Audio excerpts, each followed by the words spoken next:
ओम काली काली महाकाली कालिके परमेश्वरी सर्वानंदकरी देवी नारायणी नमस्तुते।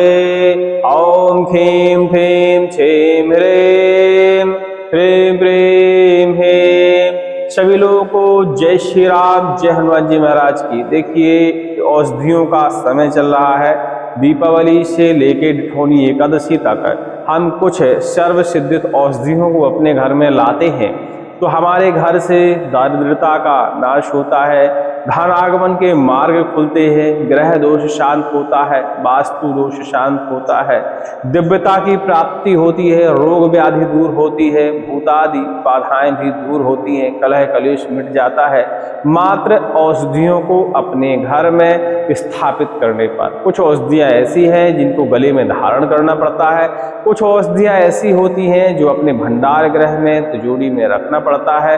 अपने आप ही संयोग बनने लगते हैं कि आपके घर में धन आगमन शुरू हो जाता है, कर्ज से मुक्ति हो जाती है, और जब धन आगमन शुरू होता है तो धीरे धीरे सारी व्याधियां अपने आप ही समाप्त हो जाती है। कुछ औषधियां इतनी सर्वसिद्धित होती है कि उनमें मंत्र की भी आवश्यकता नहीं पड़ती है। कई बार आपने विचार किया होगा कि भूत बाधा, प्रेत बाधा ये एक ऐसी बाधा है जो किसी के द्वारा भेजने से भी आती है, और कई बार तो इस बाधा से हम इतने ज़्यादा ताड़ित हो जाते हैं कि तरह तरह से हम झाड़ा फूकी करवाते हैं, इधर उधर भटकते हैं, आराम नहीं लग पाता, भूत बाधा से हमें छुटकारा नहीं मिल पाता।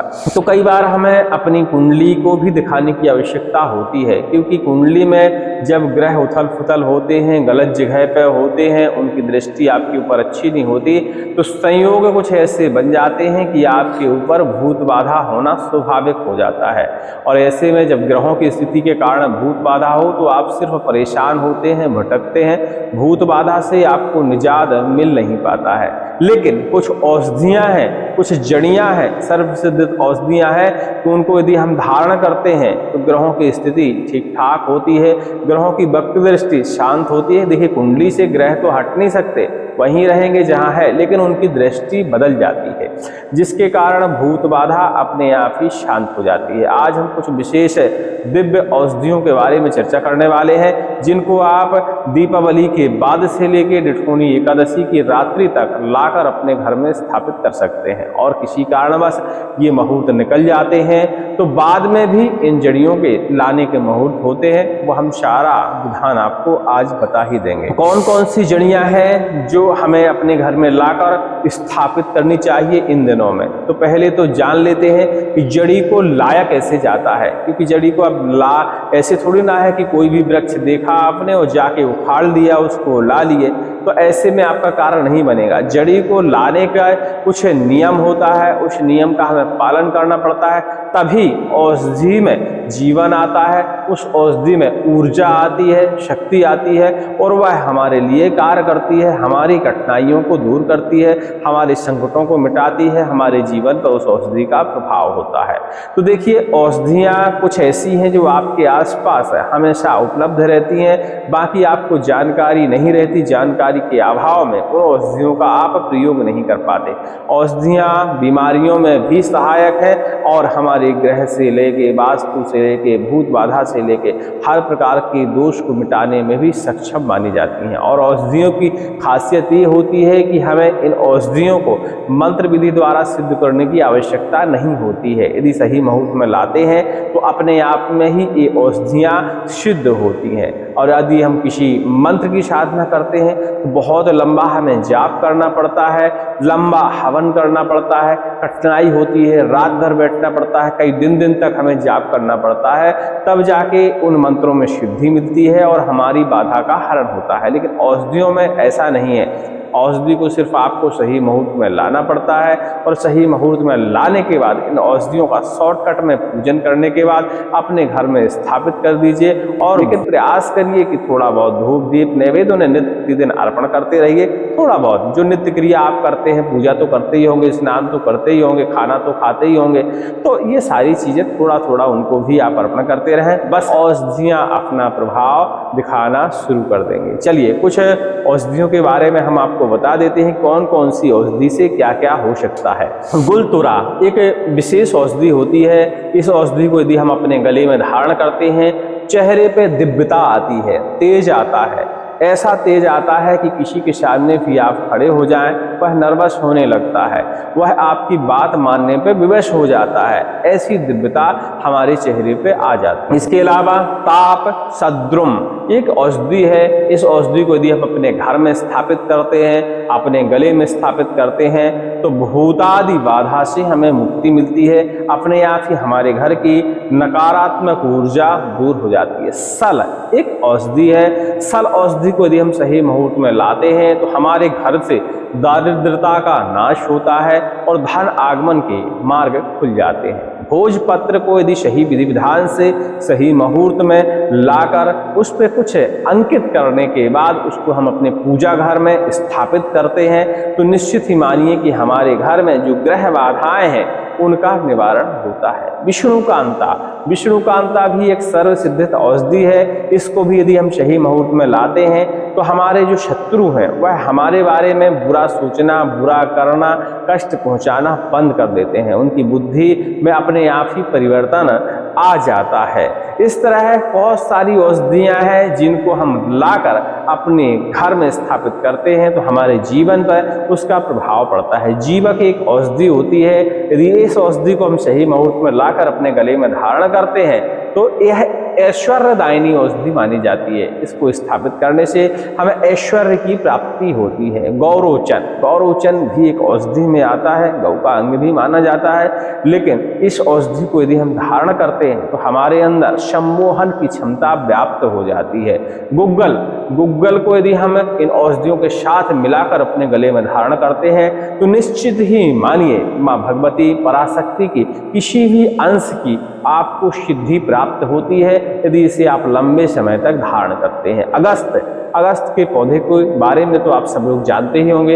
इसकी जड़ी को, इसके अंग को, इसके पंचांग को लाकर हम अपने घर में स्थापित करते हैं, तो पितृदोष से हमें मुक्ति मिलती है। ठीक है, ऐसी बहुत सारी औषधियां हैं जिनको लाकर सही मुहूर्त में हम अपने घर में या गले में, अपने पूजा स्थान में स्थापित करते हैं, घर के अंदर स्थापित करते हैं, तो बहुत सारे कष्टों का निवारण हो जाता है। ठीक है, अब चलिए हमें इस डिठौनी एकादशी के पहले के जो ये 10 दिन होते हैं, इन दिनों में कौन कौन सी औषधि लाकर अपने घर में स्थापित करनी चाहिए। ठीक है, तो इन दिनों में आप बहुत सारी औषधियां लाकर स्थापित कर सकते हैं, जैसे कि आक, कौरवीर, पनस, निर्गुंडी, ये तमाम प्रकार की औषधियों के अलावा विष्णुकांता, शंख पुष्पी, बहुत सारी औषधियां हैं जो इन दिनों में लाकर आप अपने घर में स्थापित कर सकते हैं। और सबकी विधि लाने की एक ही जैसी होती है, कोई भी विधि परिवर्तन नहीं है। यदि इन औषधियों को लाकर अपने घर में स्थापित करते हैं, अपने गले में धारण करते हैं, तो निश्चित ही मानिए कि आपको कष्टों से छुटकारा मिल सकता है। चलिए अब विशेषतया हम किस औषधि के बारे में चर्चा करने वाले हैं, वह जानकारी आपको देते हैं, क्योंकि ये औषधियां जो हमने आपको बताई हैं, ये आपको ऊपर निर्भर करता है कि कौन सी औषधि आपको लानी है, कौन सी नहीं लानी है, कब लानी है, वो आपके ऊपर विचार करता है। सबके मुहूर्त हम आपको बताने वाले हैं, सबका विधि विधान भी एक साथ बताने वाले हैं। मैंने जो समस्या है वो है धन की समस्या। आज के युग में यदि धन की कमी को हमें दूर करना है, तो कुछ विशेष औषधियां लाकर अपने गले में या अपने पूजा घर में स्थापित करने का विधान इन दिनों में माना जाता है। हर श्रृंगार एक सर्वसिद्धित औषधि है। विशेषता हर श्रृंगार के बारे में ही आपसे चर्चा करने वाले थे। बाकी औषधियों की जानकारी जो है हमने शॉर्टकट में आपको दी है। चाहे आपका मन पड़े तो उसके बारे में आप हमसे पूछ सकते हैं, कब, कैसे और कैसे स्थापित करना चाहिए, कब लाना चाहिए, तो आप कमेंट में लिख सकते हैं, तो हम उनके बारे में विधि विधान पूरा आपको बता देंगे। लेकिन हमारा विषय था मात्र हर श्रृंगार और नागदौन को लाकर आज के दिन अपने घर में स्थापित करना। ठीक है, आज के दिन का मतलब होता है कि आज ही के दिन भी इस औषधि को आप ला सकते हैं, और दीपावली के बाद के जो 10 दिन होते हैं डिठौनी एकादशी की रात्रि तक, कभी भी इन औषधियों को आप ला सकते हैं। सर्वप्रथम हमें हर श्रृंगार के वृक्ष के नीचे जाना है, वहां जाके थोड़ा सा जल अर्पण करना है। नागदौन के नीचे भी हमें ऐसा ही करना है, उसे भी थोड़ा सा जल अर्पण करना है। इसके बाद एक कलावा लेना है, उसकी डहनी में तने में आप कहीं भी बांध सकते हैं और हल्दी चावल से उसका टीका करिए। इसके बाद उसे निमंत्रण दीजिए कि हम आपको शाम को लेने के लिए आएंगे। अपने अंदर इतनी ऊर्जा समाहित कर ले कि हमारे घर के संकट कष्ट जो भी बाधाएं हैं वह दूर हो जाए। ये दोनों औषधियां लाने के दो फायदे हैं। एक तो आपके घर में धन आगमन का मार्ग खुल जाता है, घर की नकारात्मक ऊर्जा दूर हो जाती है, भूत बाधा, ग्रह बाधा, वास्तु दोष, ये सारी जो समस्याएं होती हैं तो इन औषधियों को अपने घर में स्थापित करने से या गले में स्थापित करने से समझ लीजिए बहुत सारे संकटों का नाश हो जाता है। और अक्सर प्रेत बाधा जो है ग्रह बाधा के कारण ही होती है। जब राहु और शनि की स्थिति बदलती है या गलत दिशा में चले जाते हैं, गलत घर में पहुंच जाते हैं, तो निश्चित ही मानिए कि हमारे यहाँ प्रेत बाधा होना स्वाभाविक हो जाता है। हर श्रृंगार और नागदौन ये दोनों औषधियाँ लाकर अपने घर में आप स्थापित कर देते हैं तो निश्चित ही मानिए कि आपके घर से धीरे धीरे प्रेत बाधा का समापन हो जाता है, प्रेत बाधा आपसे दूर चली जाती है। कैसे लाना चाहिए तो वो विधि विधान हम आपको बताने ही वाले। औषधियों को तने में आप मोटी धागा बांध दीजिए और हल्दी चावल से तिलक करिए उनके नीचे एक दीपक जला दीजिए। ऐसा कार्य सूर्योदय होने से पहले आप करके आइएगा और शाम के लिए निमंत्रण देके आइएगा। शाम के समय सूर्यास्त होने के बाद इन औषधियों को आपको लाना है। तो हर श्रृंगार का वृक्ष बहुत बड़ा होता है, यदि संभव है तो उसकी आप थोड़ी सी मूल ला सकते हैं। यदि संभव नहीं है, क्योंकि कई बार वृक्ष की मूल हम लेते हैं तो उस वृक्ष को क्षति पहुंचती है। तो बहुत बड़ा वृक्ष होता है, छायादार वृक्ष भी है और पुष्प देव वृक्ष भी माना जाता है, तो पूरे वृक्ष को स्वाभाविक है आप नुकसान नहीं पहुंचाएंगे। तो उसके पुष्प, छाल, थोड़ी सी पत्ती या कहीं जड़ यदि बाहर निकली है तो थोड़ी सी उसकी जड़ी की मात्रा आप शाम को ला सकते हैं। लाने का विधान यही है, जब भी जो भी अंग वृक्ष का आप तोड़ें तो कुछ मंत्रों का पाठन करना पड़ता है। ओम बंदंडे महादंडाय स्वाहा, ओम बंदंडे महादंडाय स्वाहा या ओम ऐं ह्रीं क्लीं चामुंडाय विद्महे। ऐसे मंत्रों का आप उखाड़ते समय, तोड़ते समय, लाते समय जाप कर सकते हैं। कुछ नियम होते हैं, जाते और आते समय हमें किसी से वार्तालाप नहीं करना होता। ऐसा करने से जड़ियों में अच्छी ऊर्जा मिल जाती है। दोनों औषधियों को एक ही विधान है। अब नागदौन और हरसिंगार दोनों औषधियों को आप अपने घर लेकर आ जाइए। अब नागदौन की तो आप जड़ ही लाइएगा, बाकी हर श्रृंगार का जो भी अंश आपको प्राप्त हो सके वृक्ष को नुकसान पहुंचाए बिना आप वह ला सकते हैं। वैसे हर श्रृंगार को परिजात का पौधा भी कहा जाता है कई जगह, क्योंकि यह विष्णु और लक्ष्मी भगवान का एकदम अति प्रिय पौधा माना जाता है। ठीक है, तो इसके दोनों के अंश लाने हैं हमें अपने घर में लाकर बढ़िया से लाल कपड़े के ऊपर स्थापित करने के बाद इनका धूप, दीप, नैवेद्य, स्नान, ध्यान, ये सारी चीजें क्रियाएं करने के बाद आपको इनका पूजन करना है। और पूजन करने के बाद आपको भगवान धन्वंतरी महाराज से प्रार्थना करनी है कि भगवान मेरे घर में जो भी कष्ट हैं, जो भी व्याधियां हैं, जो भी दारिद्रता है, सब प्रकार की व्याधियां दूर हो जाएं, रोग व्याधि दूर हो जाए, शत्रुओं का शमन हो जाए, भूत प्रेत बाधा से हमें मुक्ति मिल जाए, हमारी बुद्धि ठीक ढंग से कार्य करने लगे, संयोग ऐसे बने कि हमें रोजगार मिल जाए। मतलब ऐसे अपने शब्दों में आप बढ़िया धन्वंतरी महाराज से प्रार्थना करते हुए वहां पर बैठ जाइए, जड़ियों को प्रणाम करिए, धन्वंतरी महाराज को प्रणाम करिए और एक मंत्र है, इस मंत्र का आप जापन करिए। किस किस दिन ये क्रिया आप कर सकते हैं तो हमने बताया दीपावली की रात्रि के बाद के जो 10 दिन होते हैं निठौनी एकादशी तक, इन दिनों में आप किसी भी दिन कर सकते हैं। 10 तारीख को अक्षय नवमी है, उस दिन भी यह कार्य आप कर सकते हैं। जड़ियों के सामने बैठकर एक छोटा सा मंत्र है, इस मंत्र का प्रयास करिए कि आप 11 माला जप कर पाएं। कौन सा मंत्र है? बाराह भगवान का मंत्र है। कहते हैं बाराह भगवान के मंत्र का यदि हम जापन करते हैं तो हमें भूमि खरीदने का संयोग बनता है, घर यानी मकान बनने का संयोग बनता है, धन आने का संयोग बनता है, कर्ज मुक्ति का संयोग बनता है, मतलब बहुत सारे संयोग बनते हैं। तो इस मंत्र का आप चाहें तो जाप कर सकते हैं यदि समय है तो, और नहीं है समय तो जड़ियों का आपने पूजन कर ही लिया है और उन जड़ियों को बढ़िया से लाल कपड़े में लपेट कर ढककर वहां रात भर के लिए आप रख दीजिए। सुबह उनको उठाकर अपने पूजा स्थान से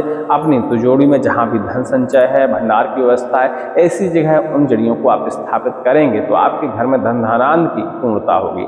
इन्हीं औषधियों को यदि गुग्गल के साथ, गौरोचन के साथ आप मिलाकर धारण कर लेते हैं, साथ में आक, करबीर और पनसिन औषधियों को भी मिलाकर इन जड़ियों को गले में धारण करते हैं तो नकारात्मक ऊर्जा, भूतादि बाधाएं आपसे दूर रहने लगती हैं और हर प्रकार की दुष्ट शक्ति जो आपको नुकसान नुकसान पहुंचाने के लिए आना चाहती है, वह आपसे दूर चली जाती है। ऐसे इन औषधियों के कार्य हैं और इसमें किसी मंत्र की जरूरत नहीं है। आप सिर्फ औषधि को सही मुहूर्त में लाइएगा, धारण करिएगा, कुछ ही दिनों में इसके प्रभाव आपको नजर आने लगेंगे। चलिए, जो धन प्राप्ति करना चाहते हैं, ग्रह प्राप्ति करना चाहते हैं, प्लाट खरीदना चाहते हैं, जमीन जायदाद जैसा मसला है कि उनके यहाँ जमीन जायदाद नहीं है, ऐसे व्यक्तियों को इन जड़ियों को सामने स्थापित करने के बाद 12 भगवान के इस मंत्र का जाप करने का प्रयास करना चाहिए। वैसे 11 माला, 51 माला, 108 माला अपनी श्रद्धानुसार कर सकते हैं और प्रयास ये करें कि नित्य प्रतिदिन थोड़ा बहुत 12 भगवान के इस मंत्र का हम जाप करें तो बहुत जल्दी ही हमें भूमि या घर की प्राप्ति होती है।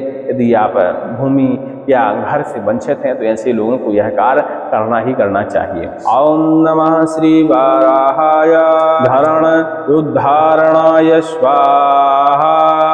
ओम नमः श्री वाराहाय धरण उद्धारणाय स्वाहा। ओम नमः श्री वाराहाय धरण उद्धारणाय स्वाहा। इस मंत्र का आप लगातार जाप करते रहेंगे तो आपको भूमि की, धन की और भूमि के अलावा घर की प्राप्ति कहीं ना कहीं से हो जाती है। संयोग ऐसे बनते हैं कि चाहे आपके पास धन आना शुरू हो जाए, कुछ और कार्य ऐसा बन जाए जिससे बहुत ही जल्द आपको निवास की प्राप्ति कहीं ना कहीं से हो जाती है। उम्मीद करते हैं हमारी सारी बात को आप समझ गए होंगे।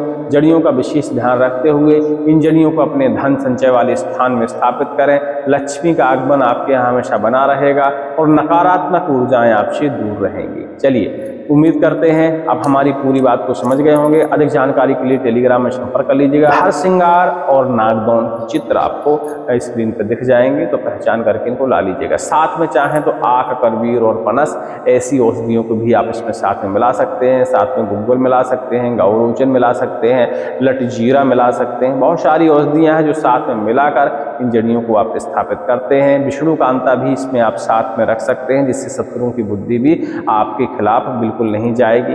अच्छा आपके बारे में सोचेंगे, बुरा सोचना बंद कर देंगे। ठीक है।